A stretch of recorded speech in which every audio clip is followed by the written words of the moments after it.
First Nation Chiefs of Wet'suwet'en, presented by Michelle, Valerie, Tyler, Georgia, Stacy, Sarah, and Danica. The Coastal GasLink pipeline is a key component of a $40 billion LNG Canada export terminal at Kitimat, BC, designed to ship natural gas to international markets. It is on the territory of the Haisla Nation, which supports the project. The LNG export terminal is backed by one of the world's largest energy companies and three state-owned firms owned by Korea, China, and Malaysia. In 2011, Shell, which owns 40% share of the project, issued a tender to build a pipeline to feed the terminal, which was won by a subsidiary of TC Energy Corp., then known as TransCanada, which created Coastal GasLink. LNG Canada's decision to move ahead with the project was announced in Vancouver in October 2018 with Horgan and Trudeau in attendance. It came at a time when the Trudeau government was facing dark skies over the energy sector, with a year left before the next federal election. The federal Liberal government had recently approved the Pacific Northwest LNG project, only to see it fall apart. The Energy East pipeline project had collapsed and the Trans Mountain pipeline was tangled in the courts. At the announcement, Trudeau said the project was the largest private sector investment in Canada's history. It shows what's possible when you consult with Indigenous and local communities. Now, despite calls for the Prime Minister's involvement from hereditary chiefs, the Trudeau government has distanced itself from the ongoing conflict over the pipeline integral to the overall LNG Canada project. The Prime Minister office and the Office of Crown Indigenous Relations Minister Carolyn Bennett referred question to Natural Resources Minister Seamus O'Regan's office. O'Regan's office said in an emailed statement that the issue was up to the province to deal with. Our government is committed to a renewed relationship with Indigenous peoples based on the recognition of rights, respect, cooperation, and partnership, said the statement. This project went through a provincial review and remains fully under provincial jurisdiction. We all encourage all parties involved to work together towards a solution. Indigenous rights concerning the natural gas pipeline. The conflict over a natural gas pipeline in northwestern British Columbia is the latest flashpoint between resource development and Indigenous rights and title in the province, where large swaths of territory are not covered by any treaty. At the center of the conflict is a multi-billion-dollar natural gas project, treated as the largest private sector investment in Canadian history, and an assertion by Wet'suwet'en hereditary chiefs, and no pipeline can be built throughout their traditional territory without their consent. The $6 billion, 670-kilometer Coastal GasLink pipeline has received approval from the province, and 20 First Nation band councils have signed agreement in support of the project, including 5 of the 6 band councils in the Wet'suwet'en Nation. However, the Wet'suwet'en hereditary chiefs say those band councils are only responsible for the territory within their individual reserves, because their authority comes only from the Indian Act. The hereditary chiefs, who are the leaders of the nation's governance system in place before the imposition of the Indian Act, assert authority over 22,000 square kilometers of the nation's traditional territory, an area recognized as unceded by the Supreme Court of Canada in a 1997 decision. United Nations Declaration of Rights of Indigenous People, UNDRIP. In accordance with UNDRIP Roadmap, a great thing. January 10, 2020 blog by J.P. Gladue.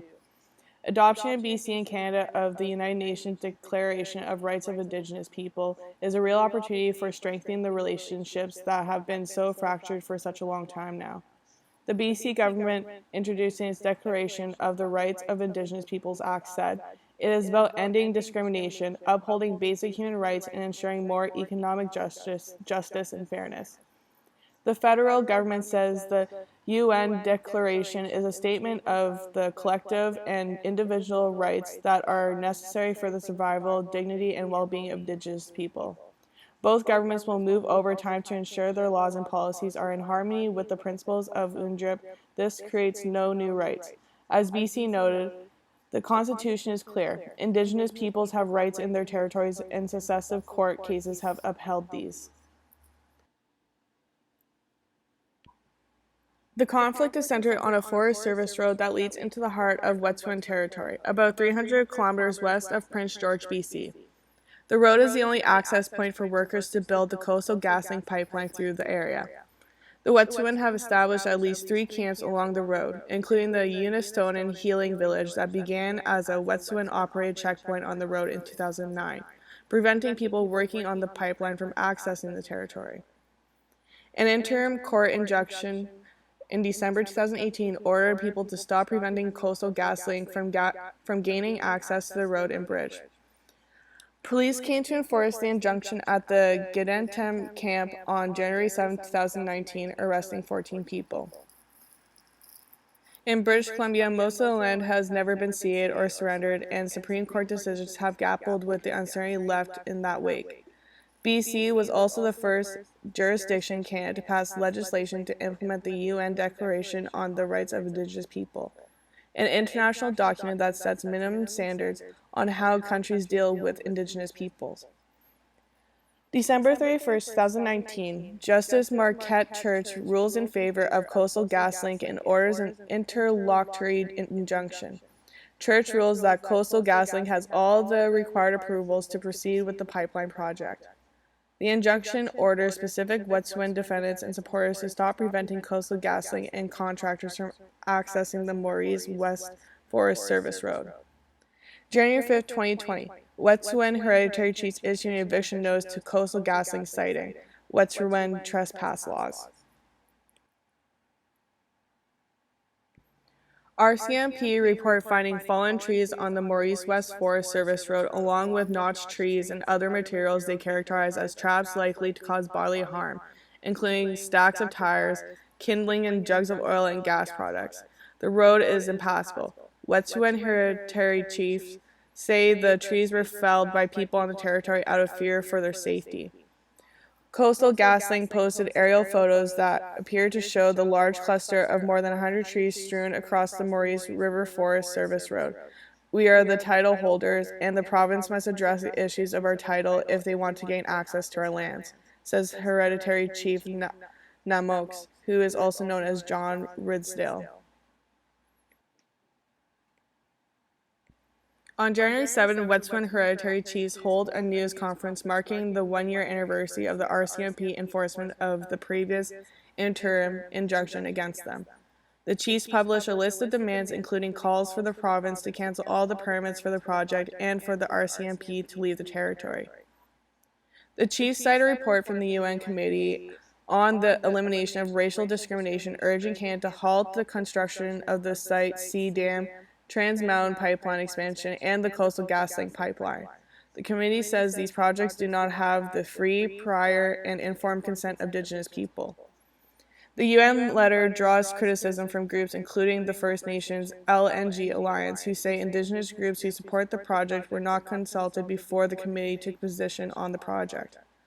Coastal GasLink says in a new release that it will delay remobilization at the site under dispute, while engagement and a negotiated resolution remain possible. The company says it requested a meeting with the Wet'suwet'en Hereditary leadership. This request is repeated in the days and weeks after January 7th, and the chiefs maintain they're not interested in meeting with the company and only want to have government-to-government conversations with the provincial and federal governments. Also on January 7th, Coastal GasLink posts the injunction order. Under the terms of the court order, this triggers a 72-hour window of time for the road to be cleared of debris and made passable for the company and its contractors.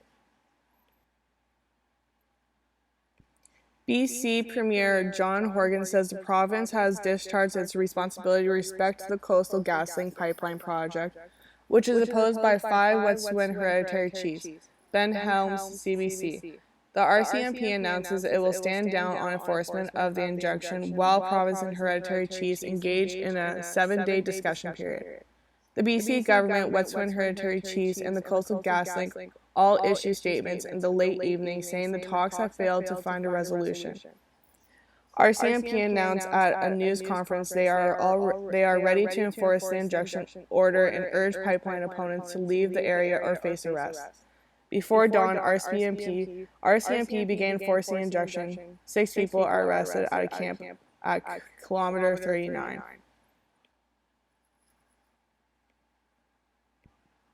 RCMP dismantled the barrier at Gittimanton checkpoint at the 44-kilometer mark of the Maurice West Forest Service Road. The Mounties say support beams appeared to have been cut on the bridge, making it unsafe.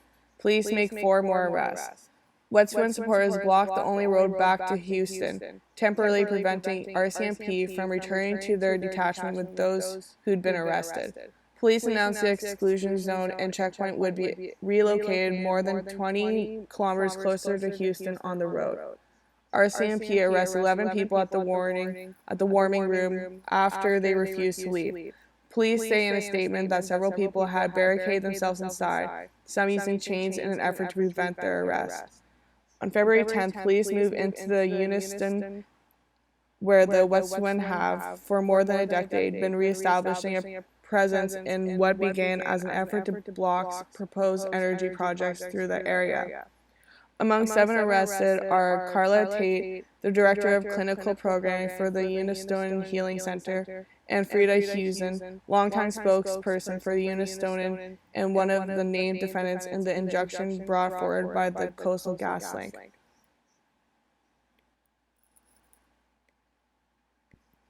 RCMP say they have concluded major enforcement operations.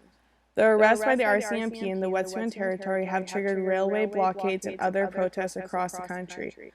Members of the Tyendinaga Mohawk Nation staged a demonstration near railway tracks east of Belleville, Ontario, that led to a shutdown of passenger and rail traffic throughout eastern Ontario. On February 24, 2020, supporters set up a blockade protest at the Sault Ste. Marie International Bridge entrance to show solidarity. Wet'suwet'en hereditary chiefs from left: Rob Alfred, John Ridsdale, and Antoinette Austin, who opposed the Coastal GasLink pipeline. They are seen taking part in a rally in Smithers, BC on January 10th. Thank you for listening to our presentation.